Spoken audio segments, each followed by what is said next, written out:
Hola queridos estudiantes, el día de hoy vamos a hablar de las evidencias de la evolución. Recuerden que existen 5 tipos de evidencias.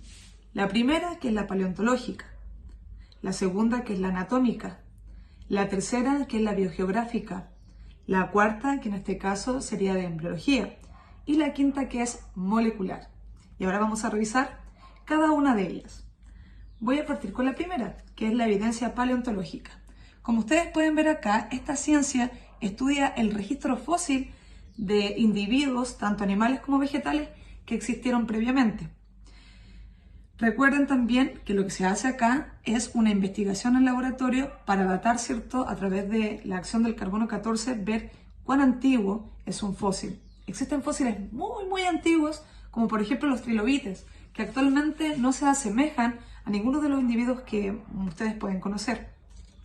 Pero sí hay fósiles más actuales, como por ejemplo los mamut, que están muy emparentados, ¿cierto?, con los elefantes, por lo cual hay similitudes paleontológicas entre ellos. Ahora vamos a hablar de la segunda evidencia de la evolución, que es la evidencia anatómica. La evidencia anatómica a la vez está dividida en 3 partes, en órganos análogos, órganos homólogos y órganos vestigiales. La anatomía es importante, que nos permite, ¿cierto?, hacer comparativas de similitudes y diferencias entre individuos.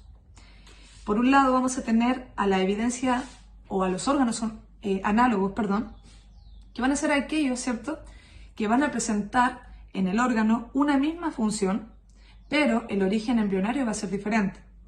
Por ejemplo, si comparamos el ala de una mariposa con el ala de un murciélago, ¿cierto? Ambos tienen el ala que sirve para volar. Pero nosotros sabemos que las aves, ¿cierto?, tienen un origen embrionario a través de huevos, y en el caso de las mariposas, ¿cierto?, hablaríamos de larvas por un estado de metamorfosis. Entonces, el origen es diferente, pero la función de este órgano es la misma.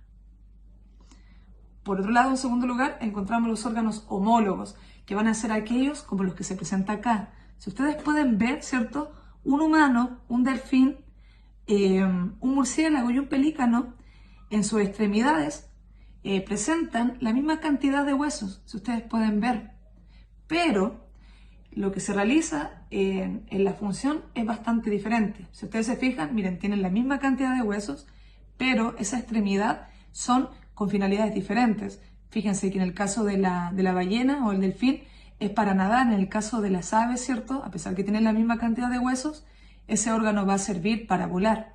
Entonces tienen una cantidad de huesos muy iguales, pero la función de ese órgano es diferente. Acá esto es bastante interesante dentro de los órganos homólogos, porque nos mencionarían, ¿cierto?, una similitud en las especies que existen. Entonces hay igualdad dentro de estas especies, pero en la diferenciación que tienen estos individuos hacen de que el órgano tenga una función totalmente diferente. Y también, en tercer lugar, de las evidencias anatómicas, tenemos, ¿cierto?, a los órganos vestigiales, que van a ser aquellos que anteriormente tenían una función, pero actualmente ya no.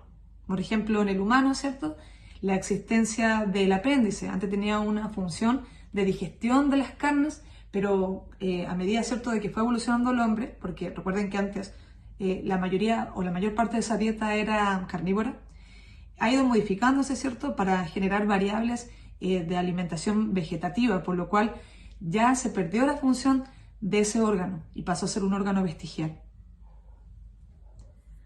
Vamos a hablar ahora de la tercera evidencia de la evolución, que en este caso, ¿cierto?, sería la biogeografía. La biogeografía es importantísima porque permite entender la distribución tanto de especies animales como vegetales. Recuerden que hace casi 55 millones de años existía solamente un gran continente, que en este caso era denominado como Pangea, rodeado por un gran océano, que era la Pantalasa. Luego, a través de la deriva continental, se separan los continentes en 2 fundamentales. Uno en el extremo norte, ¿cierto?, que sería la Eurasia, y en el extremo sur, que encontraríamos al gran continente Gondwana.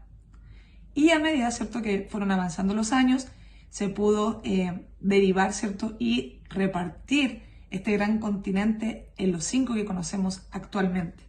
Por eso es tan importante esta evidencia biogeográfica, porque voy a dar un ejemplo.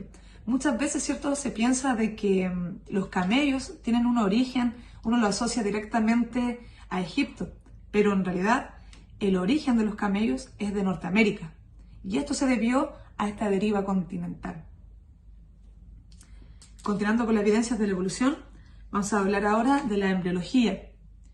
Y la embriología es bastante interesante porque en los organismos vertebrados, como por ejemplo los anfibios, los reptiles, los mamíferos y las aves, ¿cierto?, todos ellos que están compuestos por huesos, al inicio de su etapa germinal, en su génesis, todos estos organismos tienen las mismas cualidades, son iguales. Si ustedes ven fotografías, los vertebrados en sus inicios son todos organismos, tienen las mismas cualidades, son iguales. Si ustedes ven fotografías, los vertebrados en sus inicios son todos iguales, pero a medida que pasan por un proceso de diferenciación, ¿cierto?, ellos van cambiando. Pero esto demostraría que en su génesis todos los individuos vertebrados pertenecen al mismo origen, y eso es bastante importante. Y finalmente, encontramos a la evidencia molecular. Y la evidencia molecular está desarrollada a partir del siglo XX.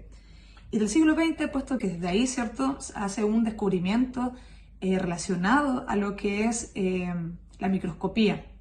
Y con esta evidencia, ¿cierto?, se pueden fortalecer estos pensamientos de ubicación de genes, ubicación de alelos, para poder, ¿cierto?, presentar evidencias y no solamente ideas.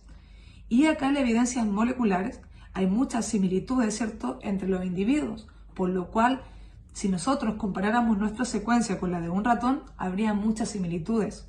Lo más bacán que tiene la evidencia molecular es que mostraría, ¿cierto?, de que todos los individuos vivos están compuestos por las mismas bases nitrogenadas, adenina, guanina, citosina y timina, por lo cual mostraría a través de evidencia de que todos tenemos un ancestro en común.